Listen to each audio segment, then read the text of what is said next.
Well, hi there. I hope that you all made it through the weekend. And, as many of you, um, we had quite a terrible tragedy in our country. Um, aren't you just disgusted to see the things that are happening to our people? And by our people, I mean those people in this country, whoever they are, because they're all humans and they all deserve respect and honor for being just a human being. It doesn't matter what race you are. It doesn't matter who you are or your gender or anything. We all deserve to be respected and treated with kindness. And so I just wanted to say my condolences to that family that is suffering. And I hope that, we're all praying for them at this time. It's a difficult loss for the country and their family. But right now, today, I want to discuss the development of a global currency. And this really fell under I didn't see it. I never saw it coming. And then all of a sudden I saw this video and I'm like, what? And then I started putting pieces together and doing a lot of investigating on my own. And I found so much. And I think today you're going to be really surprised at this stuff. But anyway, I wanted to start by saying, this is kind of weird for me because I've been watching prophecy for a few decades, over a few decades. And, everyone's been trying to figure out how the Antichrist could ever, take over the world and how a global mark of the beast would be implemented, right? Primarily because of the economic and military power that the U.S. has. The U.S. has it's been kind of viewed as a restraining force against, an antichrist rule or power, but, and not only because of our power and our, might in this country, but because of our relationship with Israel. So most believed that the U.S. would have to be removed from its place of power, right? So that these prophecies could take place. But many in the church believed that the U.S. would either be destroyed from within or, some other foreign country would attack us or take over or something like that. But I didn't know of anyone, though, that believed the Antichrist would come from the U.S. That was not even mentioned in any prophecy circle I was in or churches or anything. So, and we also did not believe that the U.S. would be the predominant force behind the New World Order or the Mark of the Beast. So this was not on anyone's radar, okay?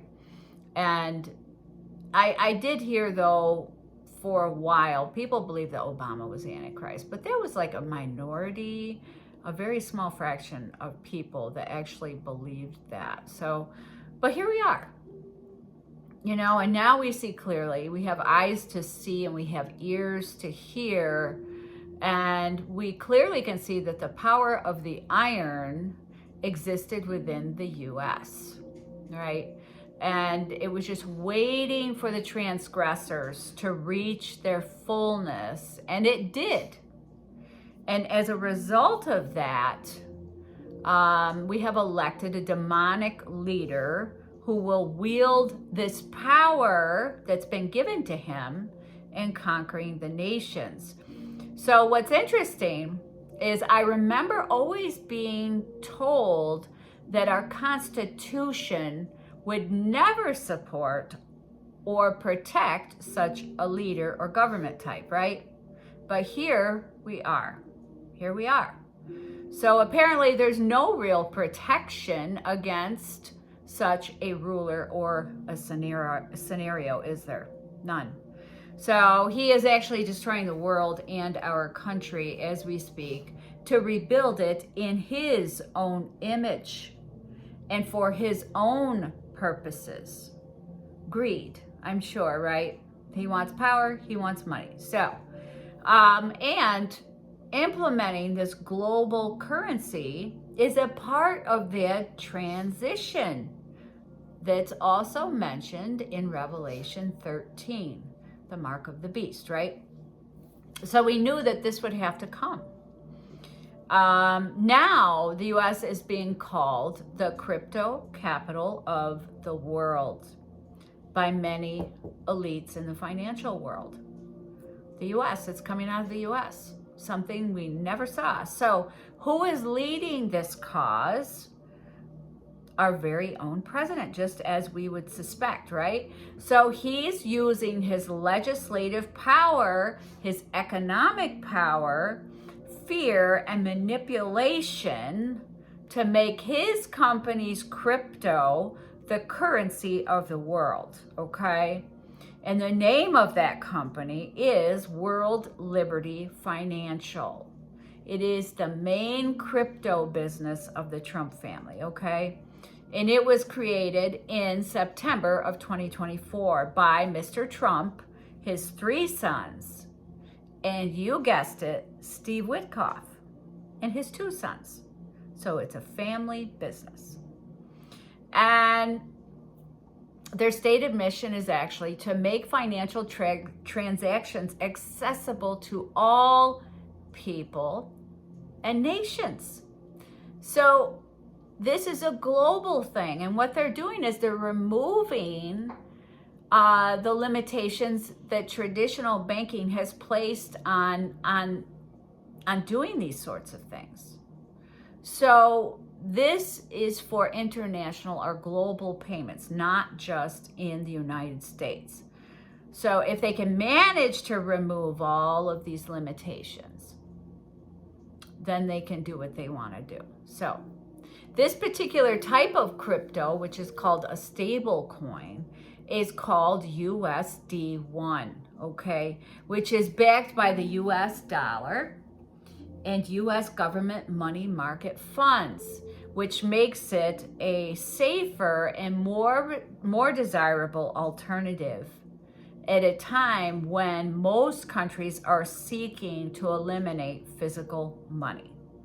So the timing is perfect, and this alternative is perfect. I mean, you use the US dollar to back it, you know, you probably got a pretty good sale there. But on February 18th, 2026, Trump will be hosting an event at Mar-a-Lago, bringing together approximately 300 global leaders.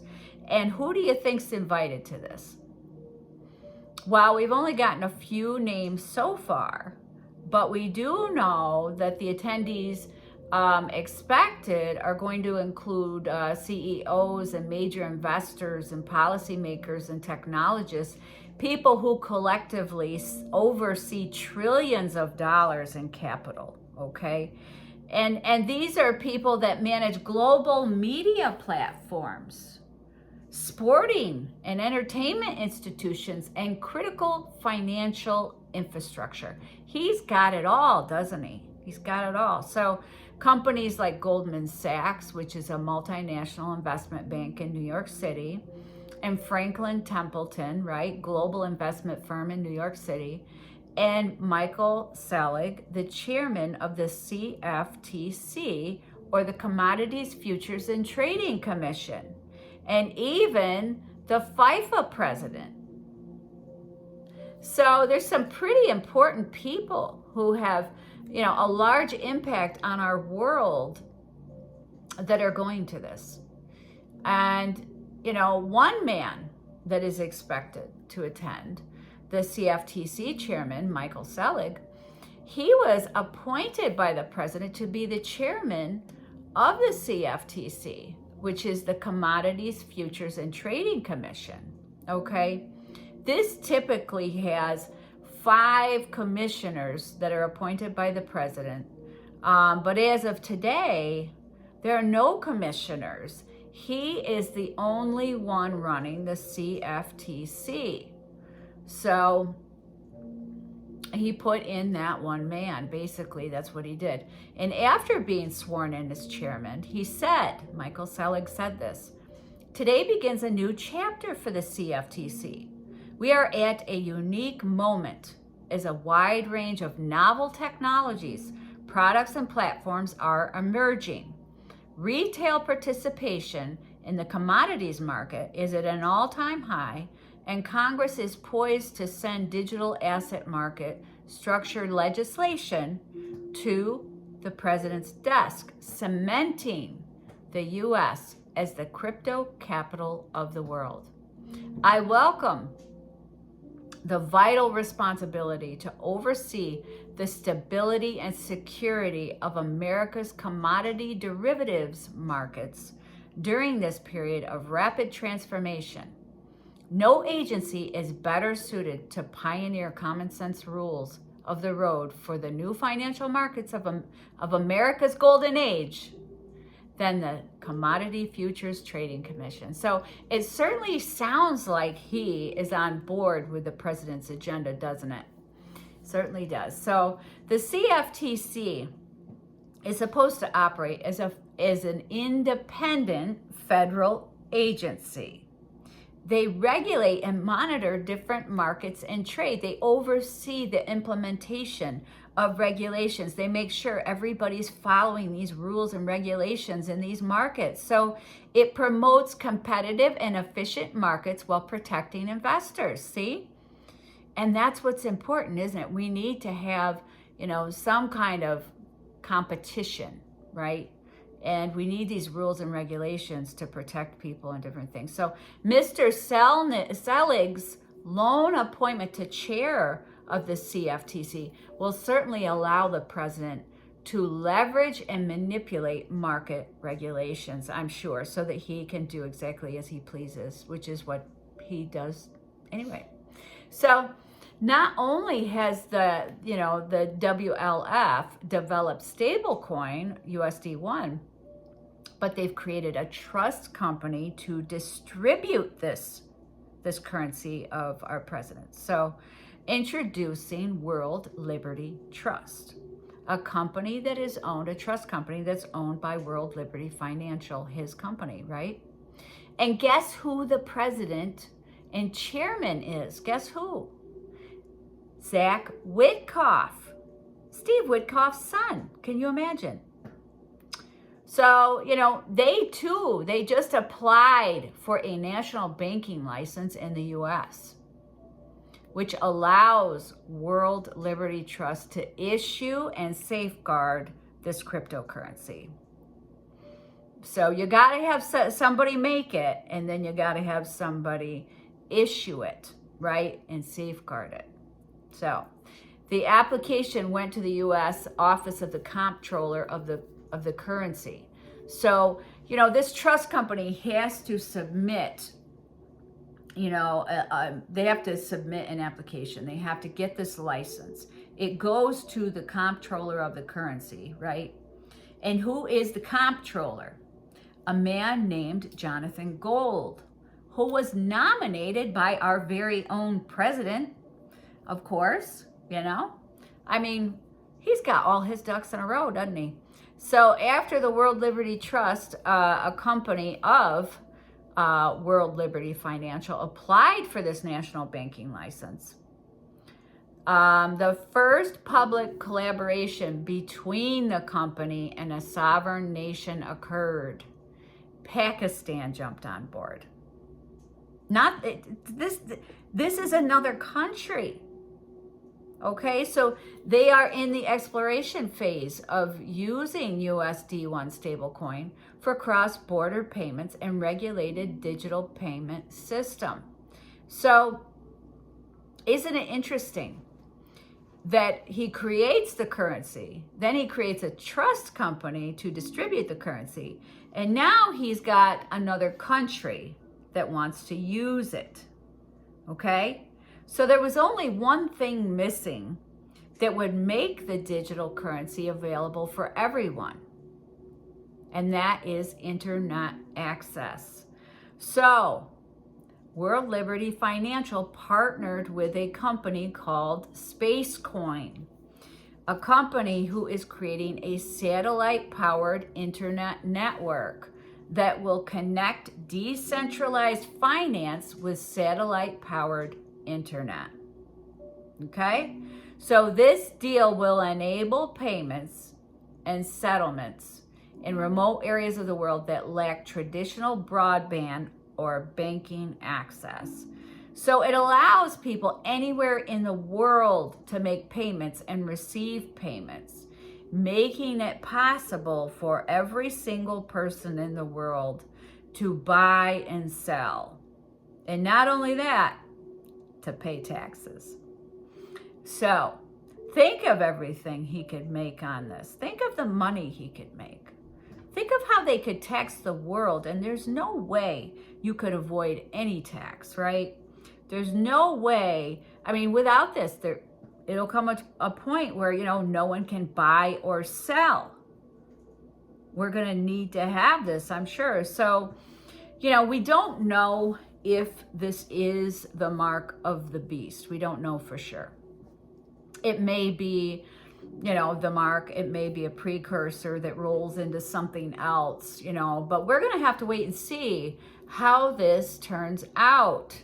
But the way that everything is being put into place, the way that all of these people are intertwined, and he's getting all of his ducks in a row, so to speak, it really leads you to believe that he's planning on implementing some kind of a digital money across the world, the way he's putting his empire in place with this Board of Peace, the way he's now, dealing with this money situation. And he's not working just in the US. He is working on a global scale.